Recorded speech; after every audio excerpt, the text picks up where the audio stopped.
तो मेरी जनता कैसी है? तो भैया तुम्हें, मुझे और बाकी हर किसी को ये पता है कि भाई 10वीं और 12वीं के रिजल्ट्स आ गए हैं। और भाई मजाक से हट के बता रहा हूँ, नहीं सही में मजाक से हट के बताऊँ, जितना हमारी इन दिनों में फटती है ना, शायद ही कभी और फटती होगी। यार मेरे को तो ऐसा धक धक हो रहा है। मेरे को भी हो रहा, देखिए। और भाई फिर रिजल्ट के बाद किसकी गांड पे कितने थप्पड़ पड़े वो तो बस बच्चा और उसका बाप ही जानता है। पापा आई एम सॉरी। पापा आई एम सॉरी। नहीं आई एम सॉरी। तो भाई आज मैं तुम्हारा भाई आज तुम्हें बताने वाला है कि कैसे 10वीं तुम्हारी जिंदगी बर्बाद कर देती है, कैसे तुम्हारे हंसते खेलते मुठ पेचे वाले जीवन में रिस्पॉन्सिबिलिटी नाम का एक बोझ भर देती है और फिर अंत में बचेगी तन्हाई।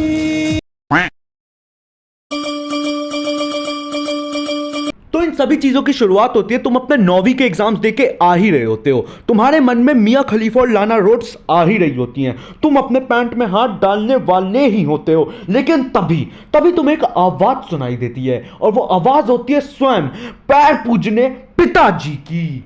और भाई मैं सही बता रहा हूं, एक पल को ना कोई टट्टी रोक के 200 स्क्वाट्स कर ले, पर आज तक कोई इतना डेयरिंग पैदा नहीं हुआ कि अपनी पिताजी की आवाज सुन के इग्नोर कर दे। तुम तुरंत भागते हुए एकदम फुल स्पीड में अपने पिताजी के पास जाते हो और वहां पे तुम्हें उनकी आंखों में दिखती है चिंता, उफ, कंसीडरेशन। और फिर वहां पे तुम्हारे कानों में ऐसे 3 शब्द सुनाई देते हैं जो तुम अपने पूरे 10वीं के सफर में हमेशा सुनने वाले हो। अरे बेटा, वो आगे का क्या सोचा है? सोचा है। हाँ जी पापा, वो मैं सोच रहा था ना कि ना 10वीं के बाद ना थोड़ा सा डांस पे और फोकस कर लूँगा। जैसा कि आपको पता ही है कि मैं डांस कितना अच्छा करता हूँ, तो डांस पे थोड़ा और फोकस करूँगा। क्या बनना है तुमको? डांसर पापा, डांसर।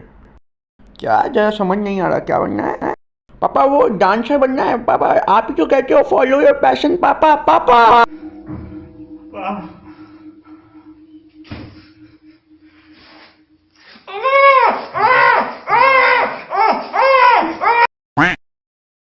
बस मैं इतना बोलना चाहता हूँ ना कि जिसको लग रहा है कि भाई 10वीं के बाद वो जो मन में आए वो कर सकता है, जो चाहे वो बन सकता है, भाई मतलब मैं सही बता रहा हूँ, तुम ना बहुत अच्छे भ्रम में जी रहे हो, मतलब मजाक से हट के बहुत अच्छे भ्रम में जी रहे हो। और भाई तुम्हारी जिंदगी बहुत ज्यादा सफल हो जाएगी 11वीं में आके, क्योंकि 11वीं में आके तुम्हें पता चलेगा कि भाई मैं कितना गलत था, मतलब मजाक से हट के कितना गलत था।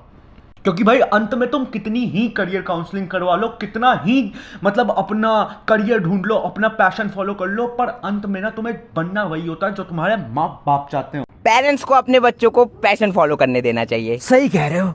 अगर मेरा लड़का हुआ और वो उसेन बोल्ट बनना चाहे तो मैं उसे इंजीनियरिंग करवा दूंगा ताकि जिंदगी भर प्लेसमेंट के पीछे भाग सके। क्या बात! अगर मेरा लड़का हुआ और वो सिंगर बनना चाहे तो मैं उसे इंजीनियरिंग करवा लूंगा ताकि जीवन भर अपने रंडी रोने गाते रहे। क्या विचार है आपके, क्या विचार है। अच्छा सुनो, अगर भविष्य में आके मेरा लड़का मुझसे कहे कि पापा मुझे एक्टिंग करनी है तो मैं उसे इंजीनियरिंग करवा दूंगा ताकि जिंदगी भर खुश रहने की एक्टिंग कर सके। क्या बात कह दिया आपने, यही चाहिए। लेकिन अगर लड़की हुई तो? अगर लड़की हुई डॉक्टर से कह के अबॉर्शन करवा लेंगे। तुम्हें पता है जब एक बच्चा 10वीं में आ जाता है ना, तब वो एक मामूली बच्चा नहीं रहता बल्कि असलियत में एक मशीन बन जाता है। बेशक 10वीं से पहले तुम हाथ के बल चलते हुए पूरा दिन टीवी देखते हो, पर अब तुम ऐसा नहीं कर सकते। बेशक 10वीं से पहले तुम मर के पास होते हो, पर अब तुम ऐसा नहीं कर सकते। अब तुम्हें तो 95% ही लाने हैं। बेशक 10वीं की ट्रिग्नोमेट्री करने के बाद तुम्हें संसार छोड़कर मंगल ग्रह की यात्रा करने का मन करता है, पर लेनी तो तुम्हें साइंस ही है। बेशक 11वीं की फिजिक्स तुम्हारे तन मन स्थन मुठ सबसे आगे चली जाती है, पर करनी तो तुम्हें इंजीनियरिंग ही है। बेशक इंजीनियरिंग कॉलेज में तुम पढ़ाई के अलावा सारी चीजें करते हो, पर तब भी तुम्हारे माँ बाप को लगता है कि तुम एक अच्छी तगड़ी मोटी 1.2 करोड़ के पैकेज वाली नौकरी करोगे। इंजीनियरिंग कॉलेज में 25 लाख रुपए फूकने के बाद 25,000 की नौकरी कर रहे होगे, पर तब भी तुम अपने आप से रोज झूठ बोलोगे कि तुम बहुत काबिल इंसान हो। बेशक तुमने अपनी पूरी जिंदगी लंड कुछ नहीं उखाड़ा है, पर तब भी जब मौत का समय आएगा ना, तुम अपने आप से बड़े प्राउडली झूठ बोलोगे। इंजीनियर जिंदगी से अच्छा तो मैं अपनी माँ के पेट में ही मर जाऊं। भोसड़ी वालों, जिंदगी है ये कोई भांग भोसड़ा की मशीन नहीं कि जब मन करे तब पटक के चोट देंगे।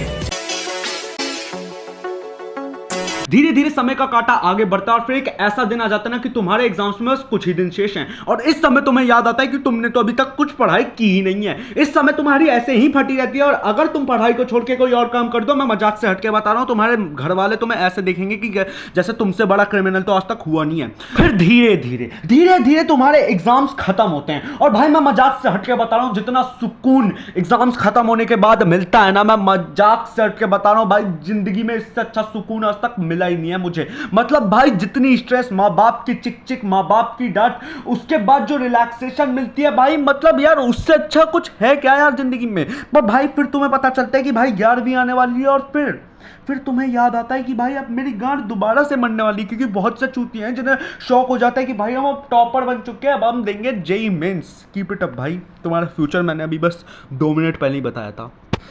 Sorry sorry sorry sorry sorry.